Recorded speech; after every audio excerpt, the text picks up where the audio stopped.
Rio de Janeiro, President Jair Bolsonaro of Brazil was struggling to govern effectively long before the explosive resignation speech of his star cabinet minister, who basically called his soon-to-be former boss a criminal. Mr. Bolsonaro became a president without a political party in November, after falling out with leaders of the Social Liberal Party, which had backed his presidential bid. Several political allies, including two of Mr. Bolsonaro's sons, are under investigation in a series of criminal and legislative inquiries. They include suspected money laundering schemes and defamatory disinformation campaigns waged online. In recent weeks, Mr. Bolsonaro's strikingly dismissive response to the coronavirus pandemic, which he has called a measly cold that cannot be allowed to throttle economic growth, generated calls for impeachment at home and bewilderment abroad.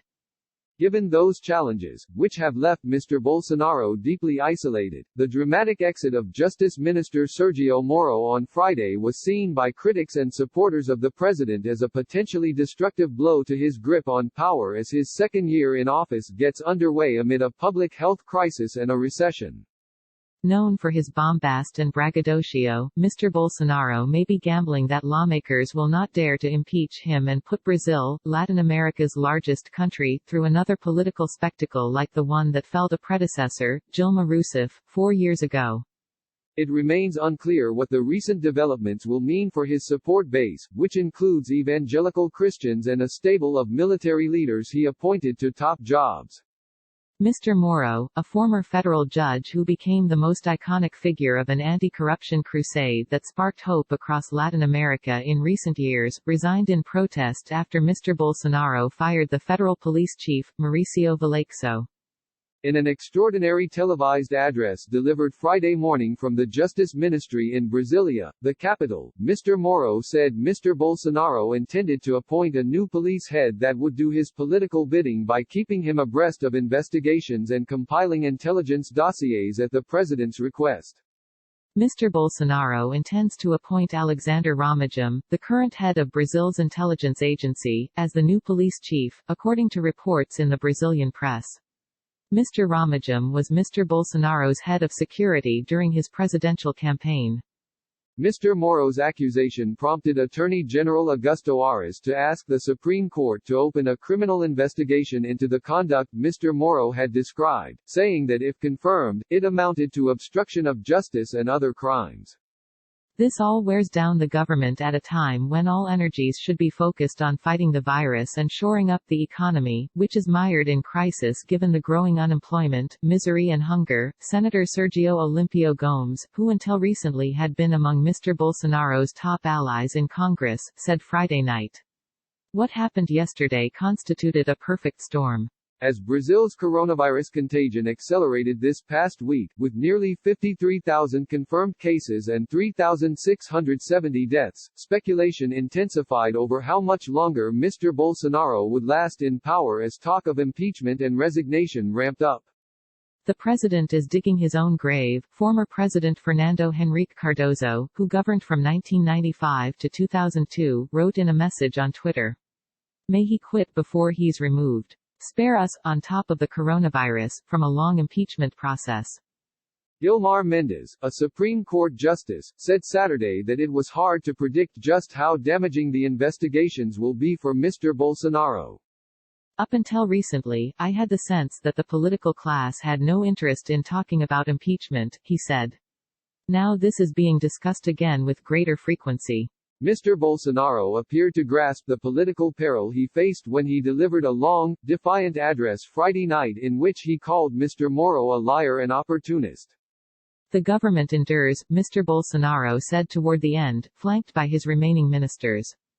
The pandemic has upended the government's economic policies, which sought to promote growth through austerity initiatives, privatizations and embracing free market reforms to attract foreign investment. That ultra-free market talk has run head-on into the needs imposed by the pandemic, said Laura Carvalho, an economist in São Paulo, noting that the government has been forced to violate its own spending caps and create new welfare programs. Given how slowly and haltingly Brazil's economy had been bouncing back from the recession that began in 2015, the long-term prospects are grim, she said. There is no reason to expect the recovery will be swift, she said. The departure of Mr. Moro now confronts Mr. Bolsonaro with a powerful political rival who has long been assumed to harbor presidential ambitions of his own. José Augusto Rosa, a congressional leader who heads a conservative pro-gun faction colloquially called the Bullet Caucus, called Mr. Moro's departure a self-inflicted wound for a president struggling to manage the response to the pandemic and the resulting economic contraction, which economists predict will be about 5% this year. Moro was a pillar of stability in the government's base, representing the fight against corruption and organized crime, said Mr. Rosa, whose faction has broadly supported Mr. Bolsonaro. This is a huge blow. A spokeswoman for Vem Pra Rua, an influential anti-corruption movement, said Mr. Moro's resignation would erode Mr. Bolsonaro's support base. The movement led massive demonstrations that helped to weaken the leftist party Mr. Bolsonaro defeated in his presidential bid. It was an ugly betrayal, Adelaide de Oliveira, a spokeswoman for the group, said in reference to Mr. Bolsonaro's alienation of Mr. Moro. All Brazil poured out into the streets and we fought for many years to empower someone who genuinely wanted to do away with corruption in the country.